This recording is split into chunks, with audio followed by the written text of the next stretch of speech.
Shalom saudaraku, berjumpa kembali bersama dengan saya Pendeta Jakob Setio, masih dalam program Sapa Jemaat di Rumah.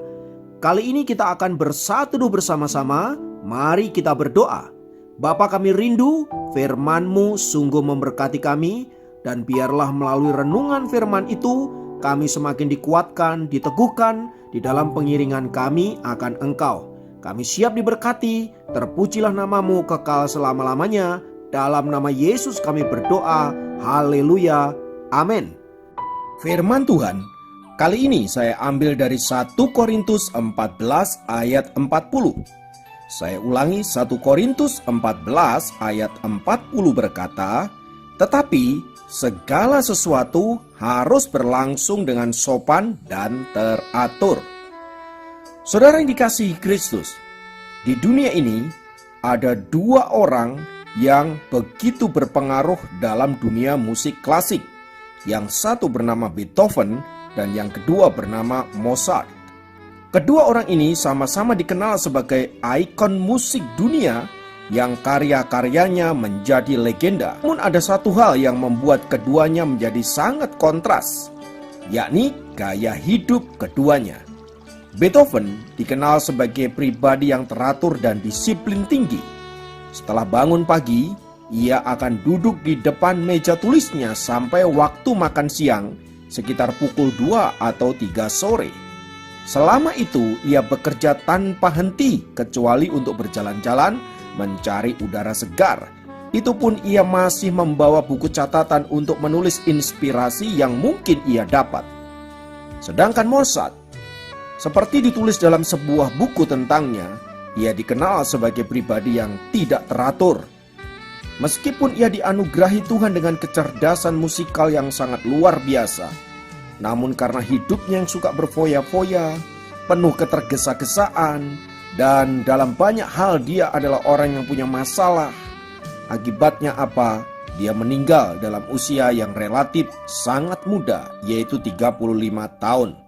Dari pelajaran kedua orang tersebut di atas dan dikaitkan dengan firman Tuhan yang baru saja kita baca, bukan tanpa maksud ketika firman Tuhan mengatakan bahwa segala sesuatu harus berlangsung dengan sopan dan teratur.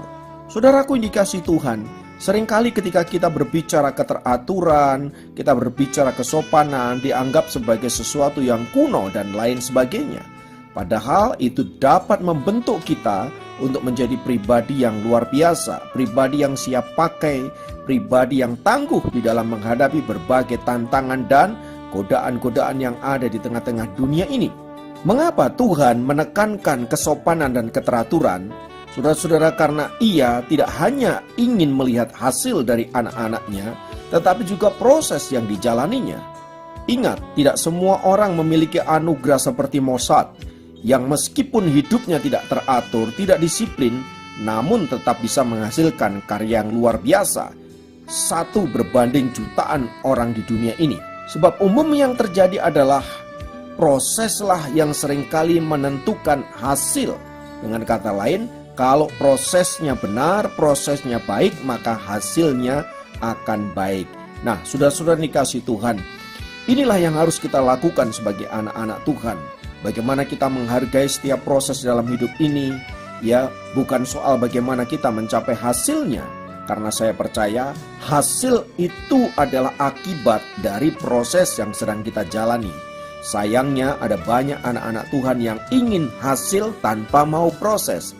Ingin sukses tidak mau bekerja keras, tidak mau berdoa, tidak mau hidup dalam kebenaran, namun ingin memiliki kehidupan yang diberkati. Saudara, itu tentu sebuah kemustahilan. Nah, di dalam Tuhan, saudara-saudara, kita tidak boleh demikian. Sebab Tuhan kita adalah Tuhan yang teratur, Tuhan yang tertib. Oleh sebab itu dia menginginkan agar anak-anak Tuhan juga hidup dalam keteraturan dan ketertiban, serta dalam kesopanan. Dengan kata lain, kita harus menjaga hidup kita sedemikian rupa agar berkenan di hadapan Allah, tetapi juga berkenan di hadapan manusia. Dan yang lebih penting dari semua itu, saudara-saudara, setiap proses yang kita jalani itu ujungnya kita tahu akan membawa kebaikan bagi hidup kita. Jadi saudara-saudara, jangan pernah menolak proses, yang Tuhan sedang kerjakan dalam hidup kita. Mungkin hidup saudara diizinkan Tuhan melewati lembah-lembah air mata, lembah-lembah pergumulan, masa-masa yang berat, masa-masa yang penuh dengan penderitaan. Saudara merasa tidak kuat, saudara merasa tidak sanggup. Tapi tahukah saudara bahwa Allah punya rencana yang baik di balik peristiwa-peristiwa itu yang mungkin Anda tidak tahu, mungkin Anda tidak mengerti. Tetapi Allah yang sempurna itu sedang mengerjakan hal-hal yang baik buat saudara dan saya. Jadi jangan pernah menolak proses, karena proses akan menentukan hasilnya. Sesuatu disebut emas karena melewati proses yang begitu luar biasa, melewati proses pembakaran yang derajatnya sangat panas sekali. Tetapi saudaraku, kita lihat ujungnya menghasilkan emas yang indah. Di mana-mana emas pasti disukai oleh orang. Itulah sebabnya saudara-saudara, jangan menolak proses, karena proses yang kau jalani akan menghasilkan emas kehidupan, emas mulia yang membuat engkau menjadi pribadi yang berarti, berharga dan mulia. Dan saya percaya pada waktunya Tuhan akan mengangkat hidupmu, ditempatkan di tempat yang mulia. Haleluya. Bila firman Tuhan ini menguatkan, meneguhkan kita semua, mari kita masuk dalam doa-doa kita. Bapa, dalam nama Yesus, kami naikkan pujian dan syukur kami untuk setiap proses yang Tuhan kerjakan dalam hidup kami. Sekalipun sakit, menyedihkan, penuh penderitaan, namun kami tahu bahwa Allah yang punya kehidupan, sang perancang kehidupan kami, punya maksud yang baik, punya tujuan yang indah bagi setiap kami. Kiranya Roh Kudus boleh meneguhkan kami, menguatkan kami, menolong kami, sehingga kami boleh keluar sebagai pemenang-pemenang di dalam Tuhan. Terima kasih, terpujilah namamu kekal selama-lamanya. Dalam nama Yesus kami berdoa, haleluya, Kali amin. ini dapat memberkati Anda dimanapun berada. Sampai jumpa dalam program Sahabat Jemaat yang lain.